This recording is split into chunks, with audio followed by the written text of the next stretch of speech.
Faayinaal egzaamii torban tokkotti akkamiin qophaa'uun danda'ama? Akkam jirtu barattoota? Qormaatni xumuraa ga'ee torban tokko qofatu hafa maal godhu jettee dhiphachaa jirtaa? Hin dhiphatin, har'a viidiyoo kanaan torban tokko keessatti akkamitti qabxii gaarii fiduu akka dandeessu tooftaalee 5 sitti himaa. Hanga xumuraatti na faana tura. Tarkaanfii tokkoffaan sagantaa yookaan iskeejuulii baafachuudha. Guyyoota torba qabda. Guyyaa guyyaan koorsii yookaan barnoota meeqa akka dubbistu addaan baafadhu. Barnoota sitti ulfaatu guyyaa jalqaba irratti godhadhu. Sa'aatii dubbisaa kee keessatti boqonnaa daqiiqaa 10 eega 15 fudhachuu hin irraanfatin.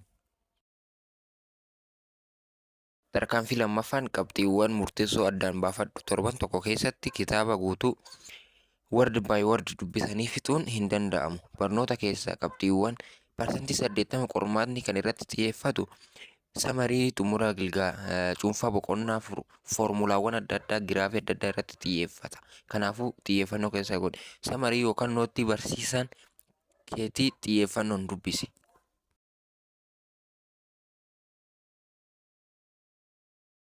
Tarkaanfii sadaffaan of qoruu fi qormaata darbe hojjechuudha.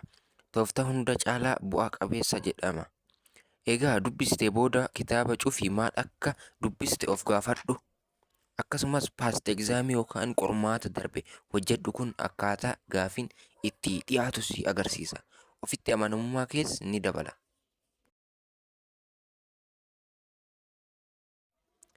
Tarkaanfii afuraffaan barattoota biroo barsiisu. Waan dubbiste tokko akka gaariitti hubachuu kee kan beektu yoo barattoota biroof ibsuu dandeessedha. Hiriyoota keef ibsuu yoo sodaatte daawwitii dura dhaabbattee akka waan barataa barsiisaa jirtutti ofitti himi.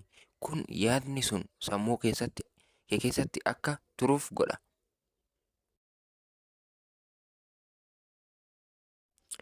Shanaffaa fi inni dhumaa fayyaa kee eeggadhu. Inni dhumaa garuu baay'ee barbaachisaadha. Halkan guutuu osoo hin rafin hin bulin sammuun kee waan dubbise akka yaadatuuf yoo xiqqaate sa'aatii 6 hanga 7 rafuun qabda. Bishaan baay'ee dhugi. Nyaata madaalamaa nyaadhu. Dhiphina ofirraa fageessi.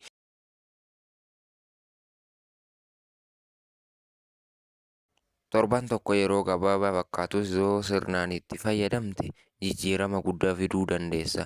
Ofitti amani, nan danda'a jedhi. Viidiyoon kun si gargaareera taanaan laayik gochuu fi hiriyoota keetiif sheer godhi. Akkasumas sabskiraayib gochuun maatii ta'i.